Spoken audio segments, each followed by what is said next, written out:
لله وكفى وسلام على عباده الذين اصطفى أما بعد فأعوذ بالله من الشيطان الرجيم بسم الله الرحمن الرحيم واعتصموا بحبل الله جميعا ولا تفرقوا قال النبي صلى الله عليه وسلم يد الله على الجماعة صدق اللہ العظیم۔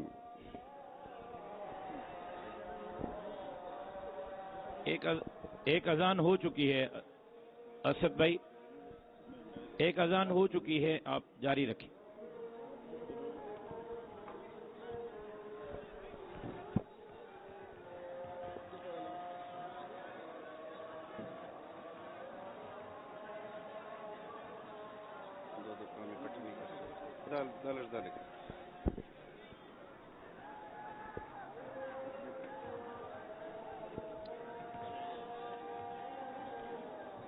ڈاکٹر صاحب آپ کو ذرا پیچھے مجھے پتا ہے میرے بھائی۔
اکابر علماء کرام، زعماء قوم، جمعیت علماء اسلام کے مجاہدوں، سب سے پہلے تو میں جمعیت علماء اسلام صوبہ سندھ کے ذمہ داران کو، عہدیداران کو، باب الاسلام کانفرنس کے اس کامیاب انعقاد پر خراج تحسین پیش کرتا ہوں۔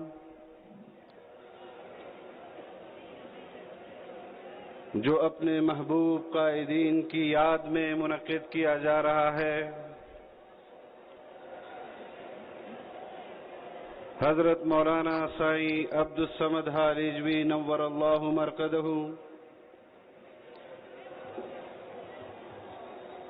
حضرت ڈاکٹر خالد محمود سومرو نور اللہ مرقدہ کو خراج عقیدت پیش کرنے کے لیے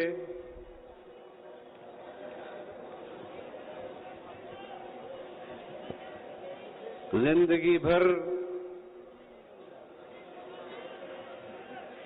ان اکابرین نے جمعیت علماء اسلام کا پیغام گھر گھر پہنچایا کہ جمعیت علماء اسلام خدا کی زمین پر خدا کا نظام چاہتی ہے۔ اسی کاس کے لیے زندگی بھر انہوں نے جدوجہد کی۔ آج اس جدوجہد کو دیکھ کر ہمارے اکابرین کی ارواح کو مسرت ہوگی کہ جس مشن کو وہ اپنی زندگی میں جہاں چھوڑ کر گئے تھے، ان کے جانشین، ان کے پیروکاروں نے، ان کے ماننے والوں نے اس مشن کو آج زندہ اور تابندہ یہاں پر سکھر میں بھی رکھا ہوا ہے، سندھ میں بھی رکھا ہوا ہے اور پاکستان میں بھی رکھا ہوا ہے، اور یہ عہد کرتی ہے کہ ہم اپنے اکابر کے دیے ہوئے اس مشن کو اسی آب و تاب کے ساتھ آنے والی نسلوں میں بھی منتقل کریں گے، اور جس نظام حیات کے لیے، جس اسلامی حکمرانی کے لیے، جس اسلامی سیاست کے لیے انہوں نے زندگی بھر جدوجہد کی، اس جدوجہد کو انشاءاللہ جاری و ساری رکھیں گے۔ میں اسٹیج پر موجود اپنی قیادت کا، ان اکابرین کا انتہائی شکر گزار ہوں کہ انہوں نے آج اس کانفرنس میں مجھے شرکت کی دعوت دی۔ میرے لیے یہ اعزاز کی بات ہے، سعادت کی بات ہے کہ ہم اس کاروان میں اپنا حصہ ڈال رہے ہیں، اپنی آواز آپ تک پہنچا رہے ہیں، قوم تک پہنچا رہے ہیں۔ مجھے یاد ہے سن 2018 کے انتخابات میں جب نتائج سامنے آئے تو ہم نے بھرم رکھنے کی کوشش کی، لیکن آپ نے دیکھا کہ پوری قوم نے ان انتخابات کو مسترد کیا۔ ہم سیاسی جدوجہد کے ذریعے آئین میں دیے گئے ان حقوق کو بروئے کار لاتے ہوئے قوم کی آواز بنے، سیاسی کارکنوں کی آواز بنے۔ ہم نے ملک کے طول و عرض میں قوم کو دعوت دی کہ آؤ جمعیت علماء اسلام کی اس تحریک میں شامل ہو۔ ہم پاکستان کے اندر اس طرح کے دھاندلی زدہ انتخابات کو تسلیم نہیں کر سکتے، لیکن آپ کو یاد ہوگا ہمارے خلاف ہر قسم کے ہتھ کنڈے استعمال کیے گئے، نیب کو متوجہ کیا گیا، نوٹسز جاری کیے گئے، FIA کو استعمال کیا گیا، پولیس کو استعمال کیا گیا، ہمارے اکابرین کی پگڑیوں کو پارلیمنٹ لاجز کے اندر زمین پر گرایا گیا، ان کی داڑھیوں سے ان کو گھسیٹا گیا، لیکن آپ کی قیادت تھی کہ اپنے گھر سے فوری طور پر پارلیمنٹ لاجز گئی اور اعلان کیا کہ پورے ملک کو جام کر دو۔ میں اس وقت ڈیرہ اسماعیل خان کے اندر تھا، ابھی تیاری کر رہا تھا کہ میں بھی اسلام آباد پہنچوں کہ ہمارے پاس پیغام آیا کہ باب الاسلام کے ان اسلام پسندوں نے اپنی قیادت کی آواز پر آدھے گھنٹے کے اندر پورے صوبہ سندھ کو بند کر دیا ہے۔ میں آپ کی اس مردانہ وار سیاست پر فخر کرتا ہوں، میں آپ کی جرأت کو سلام پیش کرتا ہوں، لیکن یہ سفر اس وقت شروع نہیں ہوا تھا۔ میں آپ کو یہ بات بھی بتانا چاہتا ہوں، پارلیمنٹ کے اندر اس بات کا ایک بار اظہار میں نے کیا تھا۔ ہمارے آج کل اپوزیشن میں دوست ہیں تحریک انصاف کے، اس وقت وہ حکمران جماعت تھے، ان کو اس وقت میری بات بری لگی کہ آپ نے کیوں ایسی بات کہی۔ آپ کو یاد ہوگا کہ 2018 کے انتخابات کے نتائج جس طرح برآمد کیے گئے، ہماری قیادت کو عمران خان کو وزیر اعظم تسلیم کرنے کے لیے خیبر پختونخوا میں اور بلوچستان میں صوبوں کی حکومتیں آفر کی گئی. ہم نے اس آفر کو جوتے کی نوک پر ٹکرایا. سیاسی جدوجہد کے ذریعے ان کے مقابلے کا اعلان کیا کہ تم لاکھ اپنے پٹھو حکمرانوں کو حکومتیں دو. ہم ان کی اس حکمرانی کو جائز تسلیم نہیں کرتے ہیں. ہم میدان عمل میں ان کا مقابلہ کریں گے اور ہم نے مقابلہ کیا. بالآخر ان کو اس کی حکمرانی سے، اس کی پشت پناہی سے دستبردار ہونا پڑا. ہم نے اپوزیشن میں دیگر جماعتوں کو بھی اپنی تحریک میں شامل کیا. ہم نے ان کو سیاسی پلیٹ فارم مہیا کیا. پورے ملک کے اندر اجتماعات کا انعقاد جمعیت علماء اسلام نے کیا. اس تحریک کو کامیاب جمعیت علماء اسلام کے کارکنوں نے کیا. جمعیت علماء اسلام کے ذمہ داروں نے کیا. لیکن 2024 کے انتخابی نتائج آنے کے بعد قوم پر یہ انکشاف ہوا کہ ہمارے دوست جو اپوزیشن میں ہمارے ساتھ تحریک میں شامل تھے، وہ آئین کی بالادستی کے لیے نہیں، قانون کی حکمرانی کے لیے نہیں، اسٹیبلشمنٹ کے لیے قابل قبول ہونے کے لیے جدوجہد کر رہے تھے. ہم نے 2018 میں بھی اسٹیبلشمنٹ کے اس فیصلے کو جو انہوں نے بند کمروں میں کیا تھا، عوام کے ووٹ کے نتائج میں وہ حکومتیں نہیں بنی تھی، مسترد کیا تھا. ہم نے 2024 میں بھی انتخابی نتائج کے ووٹوں سے برآمد ہونے والی حکومتوں کو نہیں بلکہ اسٹیبلشمنٹ کی حکومتوں کو مسترد کیا ہے، جدوجہد کا اعلان کیا ہے.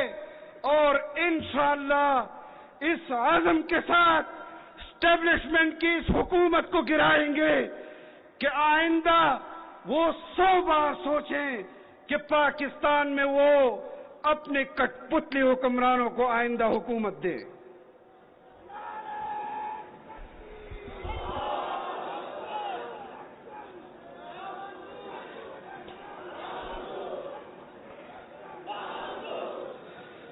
صوبوں کے اندر حکومتیں بنائی گئی. ان صوبوں کی حکومتوں کو وفاق کی حکومت کے ساتھ مینج کیا گیا ہے. سندھ کے اندر انتخابی نتائج کو تبدیل کیا گیا ہے. بلوچستان کے اندر انتخابی نتائج کو تسلیم کیا گیا ہے.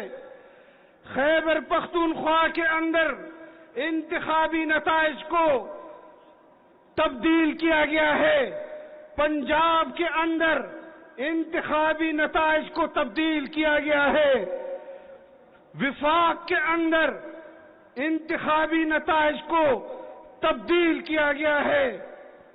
قوم جانتی ہے کہ کس کے نتائج کے نتیجے میں یہ حکومتیں بنی ہیں، لیکن ہم اس طرح کی حکومتوں کے خلاف علم بغاوت بلند کرتے ہیں، اور جب تک ہم ان حکومتوں کو گرا نہیں دیتے انشاءاللہ اس جدوجہد کو جاری رکھیں گے. ہمارے اکابر کو شہید کیا گیا، ہمارے کارکنوں کو شہید کیا گیا، ہمارے ووٹرز کے نتائج کو تبدیل کیا گیا، پھر بھی ان سے حکومتیں نہیں چل رہی. ابھی چند روز قبل اور اس سے پہلے بھی چند ماہ سے جس طرح کی حکومتیں چلائی جا رہی ہیں، میں آج اس جلسے عام میں اس بات کا اظہار کرنا چاہتا ہوں کہ اگر اسٹیبلشمنٹ اور فوج موجودہ حکومتوں کو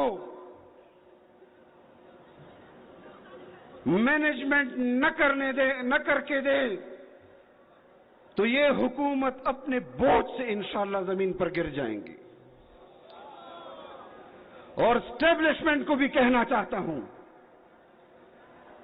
کہ ایسی حکومتیں بناتے ہی کیوں ہو کہ جو تمہارے لیے خود بوجھ بن جاتی ہیں.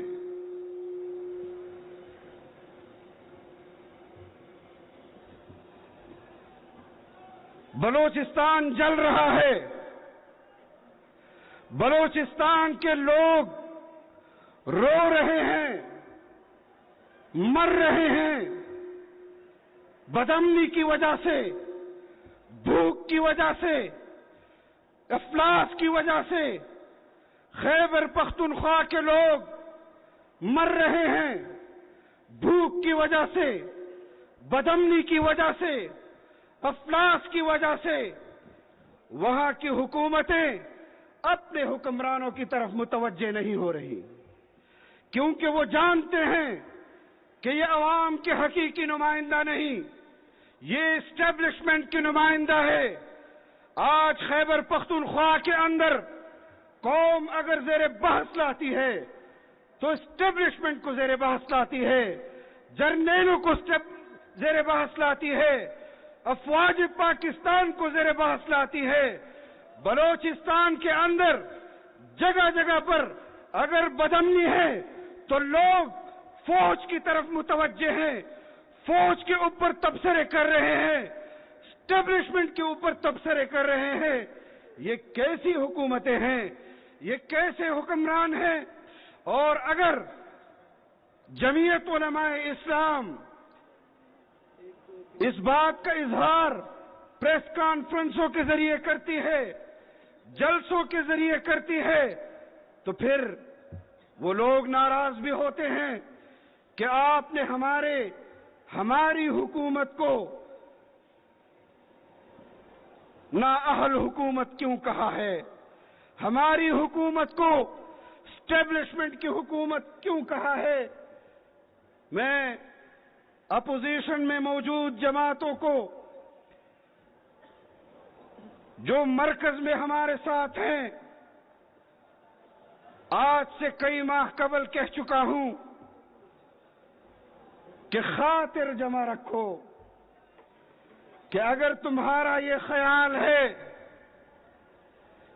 کہ خیبر پختونخوا میں آپ کی حکومت ہے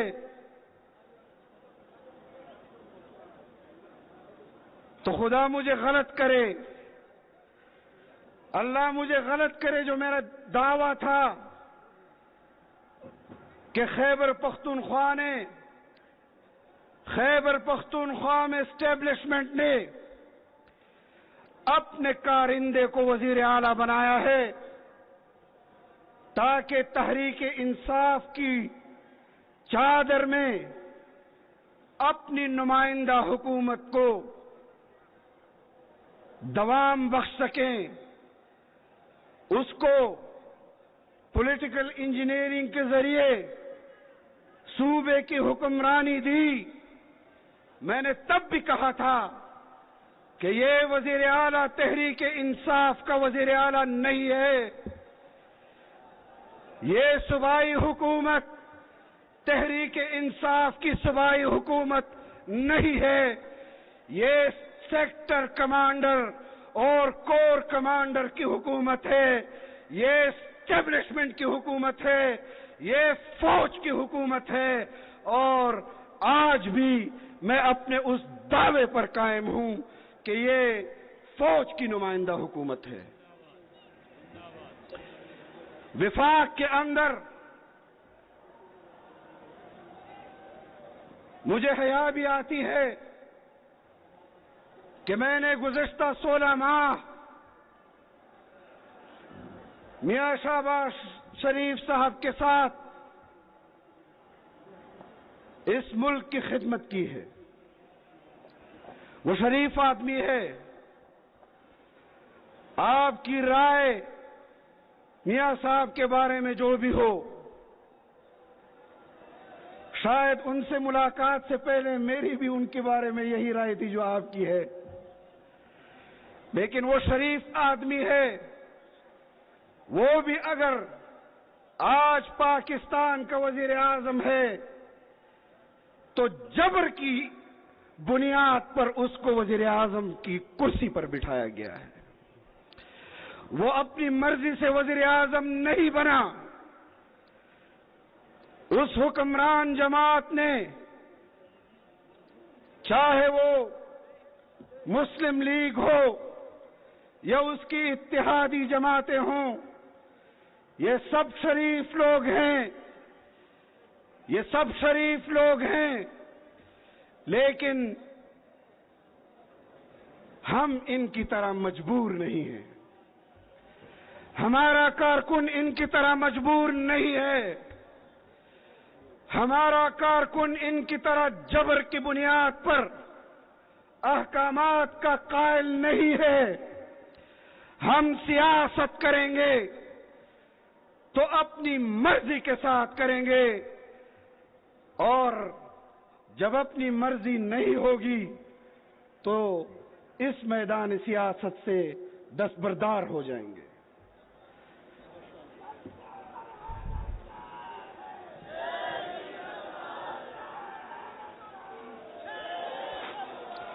آج حکومتی کابینے میں کتنے وزیر گنواؤں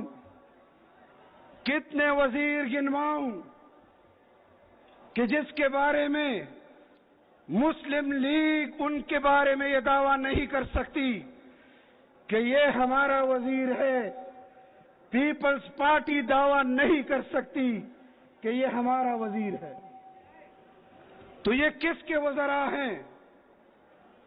یہ کیسے حکمران ہیں جن کے اختیار میں ایک ڈی سی تبدیل کرنے کا اختیار نہیں، ایک کمشنر تبدیل کرنے کا اختیار نہیں، ایک سیکرٹری تبدیل کرنے کا اختیار نہیں، اور آئے روز قوم کے سامنے یہ بیانیہ پیش کرتے ہیں کہ ملک کی معیشت صحیح سمت میں ہم نے متعین کر دی. ملک کی خارجہ پالیسی کے لیے ہم نے یہ تیر مار دیا. کس چیز کا نام ہے خارجہ پالیسی؟ یہ کیسی خارجہ پالیسی ہے کہ خطے میں ایران کے ساتھ آپ کے تعلقات خراب؟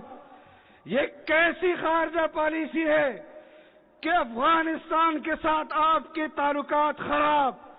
یہ کیسی خارجہ پالیسی ہے کہ چین آپ سے بد اعتماد، امریکہ آپ سے بد اعتماد، امارات آپ سے بد اعتماد، پھر بھی آپ خارجہ پالیسی کی کامیابی کی نوید قوم کو سنا رہے ہیں؟ آپ اسٹاک ایکسچینج کی بات کرتے ہیں. میں نے گزشتہ 2-3 روز مشاہدہ کیا، ملک کے اندر انٹرنیٹ بند، ملک کے اندر مواصلاتی نظام بند، ملک کے اندر سرکاری دفاتر بند، ملک کے اندر کارخانے بند، ملک کے اندر صنعتیں بند، ملک کے اندر بازاریں بند، لیکن ان 3 دنوں میں بھی اسٹاک ایکسچینج اوپر جا رہا ہے. کیا آپ کا کاروبار جنات کر رہے ہیں؟ کیا آپ کا کاروبار کیا آپ کا تجارت جنات کر رہے ہیں؟ کیا آپ کے سرکاری دفاتر جنات چلا رہے ہیں؟ جب ملک ہی بند ہے تو اسٹاک ایکسچینج اوپر کیسے جا رہا ہے؟ یہ ڈھونگ ہے جو معاشی اعتبار سے ترقی کی نویدیں سنا رہے ہیں. یہ ڈھونگ ہے جو خارجہ پالیسی کے حوالے سے بیانات جاری کیے جا رہے ہیں کہ پاکستان تو خارجہ پالیسی کے حوالے سے دنیا سے تعلقات بہتر بنا رہا ہے. کس ملک کے ساتھ تمہارے تعلقات بہتر بن رہے ہیں؟ امریکہ میں انتخابات ہوتے ہیں، ٹرمپ وہاں کا صدر بنتا ہے، ہمارے ملک کے اندر حکمرانوں کی حکمرانی کا حال یہ ہے کہ انتخابات سے پہلے پاکستان کا ایک موقف اور انتخابات کے بعد پاکستان کا دنیا کے بارے میں دوسرا موقف. کیوں بین الاقوامی مفادات کے تحت خارجہ پالیسی بناتے ہو؟ کیوں بین الاقوامی مفادات کے تابع اپنی معاشی پالیسی بناتے ہو؟ کیوں بین الاقوامی مفادات کے تحفظ کے لیے اپنے ملک کی پالیسیاں ترتیب دیتے ہو؟ خدا را اپنی قوم کے مفاد کو دیکھیں، اپنے ملک کے تاجر کے مفاد کو دیکھیں، اپنے ملک کے عوام کی خود مختاری کا کچھ تو بھرم رکھ لیں کہ آپ کے عوام کیا چاہتے ہیں. جمعیت علماء اسلام کی پالیسی خارجہ پالیسی کے حوالے سے بھی واضح ہے کہ ہم خطے میں موجود اپنے ہمسایہ ممالک کے ساتھ بھرپور دوستانہ تعلقات چاہتے ہیں. ہم اپنے عوام کے مفاد میں ایران کے ساتھ بھی تعلقات بنائیں گے، معاشی تعلقات بھی بنائیں گے، سیاسی تعلقات بھی بنائیں گے، افغانستان کے ساتھ بھی بنائیں گے، سیاسی تعلقات بھی بنائیں گے، معاشی تعلقات بھی بنائیں گے. اور جو چین کے اعتماد کو ہمارے ملک کے اندر ان کی سرمایہ کاری کے لحاظ سے بد اعتماد کیا گیا ہے، ان کے اعتماد کو بھی بحال کریں گے انشاءاللہ. ہم اپنے قوم کے معیار زندگی کو بلند کریں گے انشاءاللہ. ہم ملک کے تمام صوبوں سے بدامنی کو مکمل طور پر ختم کریں گے انشاءاللہ. ہم سندھ سے اس بدامنی کو ختم کریں گے جس بدامنی میں آج سندھ کی عوام جی رہی ہے. آج بھی اگر آپ آئے ہیں تو ہمیں کہا گیا کہ آپ اپنا جلسہ وقت پر ختم کریں تاکہ لوگ امن و امان سے اپنے گھروں کو لوٹ سکیں. اگر آپ اپنے لوگوں کو امن نہیں دے سکتے، اگر آپ کے ہاں امن صرف دن کی روشنی میں دیا جا سکتا ہے، رات کے اندھیرے میں نہیں دیا جا سکتا، تو پھر چھوڑ دو یہ حکمرانی، عوام کے حوالے کر دو. عوام جانے اور بدامنی پھیلانے والے جانے. انشاءاللہ مجھے یقین ہے کہ قوم اپنی امن و امان کے حوالے سے خود طاقتور ہے. بلوچستان کے اندر آئے روز لاشوں کے تحفے مل رہے ہیں. درجنوں لوگ نہیں، سینکڑوں لوگ شہید ہو رہے ہیں. کوئی ذمہ داری قبول کرنے کے لیے تیار نہیں ہے. قیمتی جانوں کے نقصان پر افسوس کا اظہار کرتے ہیں. شرم آنی چاہیے تمہیں.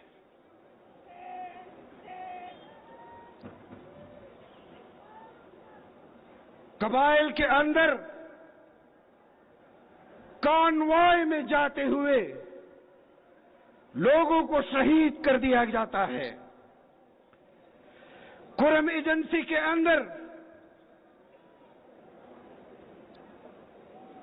کتنے درجنوں لوگوں کو شہید کیا گیا.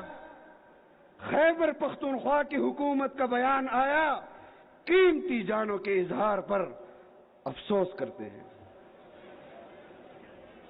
مرکزی حکومت کا بیان آتا ہے، قیمتی جانوں کے ضیاع پر اظہار افسوس کرتے ہیں. شرم آنی چاہیے تمہیں. اپنے آپ کو حکمران سمجھتے ہو. وفاقی حکومت صوبائی حکومت پر اپنی ذمہ داری ڈال رہی ہے. صوبے کی حکومت وفاق کی حکومت پر ذمہ داری ڈال رہی ہے. نہیں کر سکتے حکمرانی تو چھوڑ دو حکمران. امن و امان تباہ، معیشت تباہ، خارجہ اور داخلہ پالیسی تباہ. یہ کس قسم کی حکمرانی ہے؟ کیا تم لوگوں کو صرف اس لیے حکمران بنایا گیا ہے کہ تم سرکاری ٹینڈرز میں کمیشن لے سکو؟ آپ 2018 کے انتخابات میں مسلم لیگ اور پیپلز پارٹی کہتی تھی کہ دھاندلی ہوئی ہے. کہتی تھی یا نہیں کہتی تھی؟ 2024 کے انتخابات یہ الیکشن نہیں تھے، یہ آکشن تھا. آکشن باقاعدہ دلالی کر کے صوبوں کی حکومتوں کو بیچا گیا ہے. سندھ کی حکومت کو بیچا گیا، بلوچستان کی حکومتوں کو بیچا گیا، خیبر پختونخوا کی حکومتوں کو بیچا گیا اور پنجاب کی حکومت کو بیچا گیا. وفاق کی حکومت کو بیچا گیا. اور آپ کو یہ بھی بتاتا چلوں کہ ابھی تک انتخابی نتائج تبدیل ہو رہے ہیں اور صرف صوبائی حکومتیں نہیں بیچی گئی، ہمارا صدارتی محل بھی بیچا گیا جو پاکستان کے اندر قوم کی وحدت کی علامت ہے. سندھ کے عوام سے پوچھنا چاہتا ہوں کہ بتائیں یہاں کی حکومت آپ کے ووٹوں سے بنی ہے؟ نہیں کی آواز شاید کسی کو سنائی نہ دے. ذرا کھڑے ہو کر بتائیں کہ کیا آپ کی حکومت ہے؟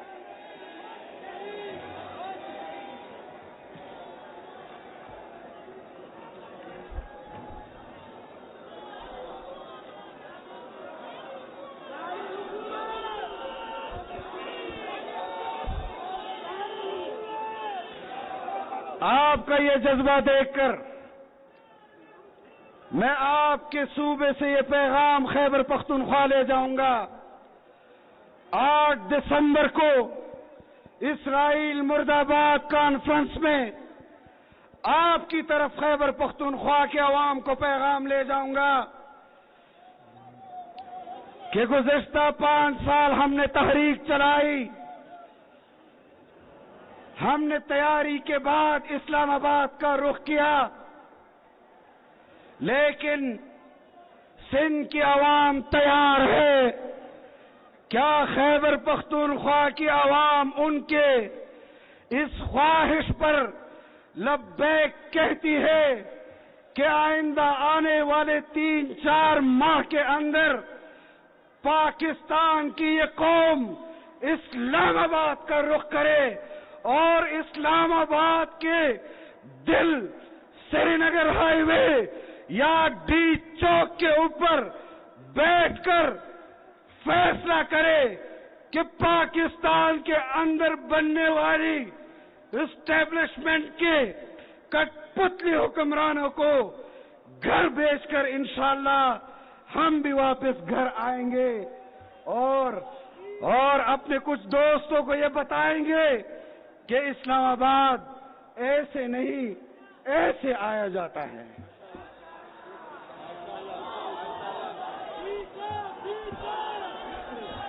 ان کے ساتھ جو ظلم ہوا ہے ہم اس کی پرزور مذمت کرتے ہیں.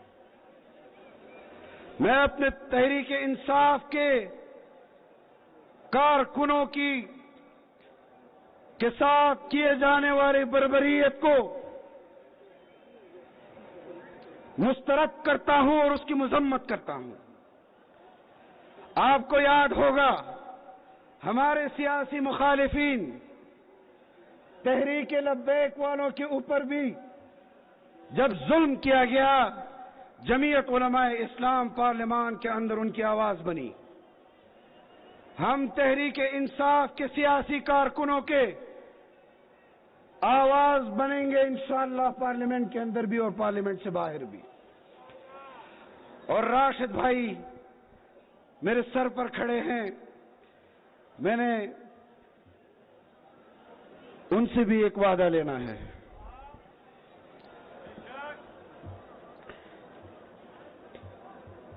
کہ آپ سندھ کے اندر جب بھی تحریک کا اعلان کرتے ہیں، مارچ کا اعلان کرتے ہیں،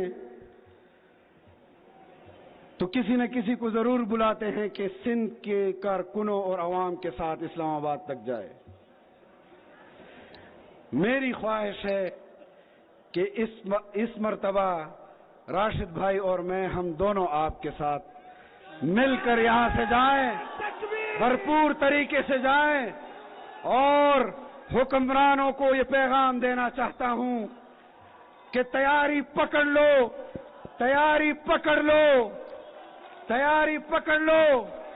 انتخابی نتائج کا اعلان تو شاید سیکٹر کمانڈر کے دفتروں میں ہوتا ہے، لیکن یہ قوم اپنی قیادت کی آواز پر لبیک کہے گی، گھروں سے نکلے گی، اور تمہاری حکمرانی کو ختم کیے بغیر انشاءاللہ گھروں کو واپس نہیں لوٹیں۔ مولانا صاحب قدم بڑھاؤ، مولانا اسد قدم بڑھاؤ۔ میں دعا گو ہوں کہ اللہ رب العزت قدم قدم پر آپ کو اجر عظیم عطا فرمائے، ہمیں اس ملک و ملت کی خدمت کرنے کی توفیق عطا فرمائے۔ وآخر دعوانا الحمدللہ رب العالمین۔ بہت خوب، کمال، ماشاءاللہ۔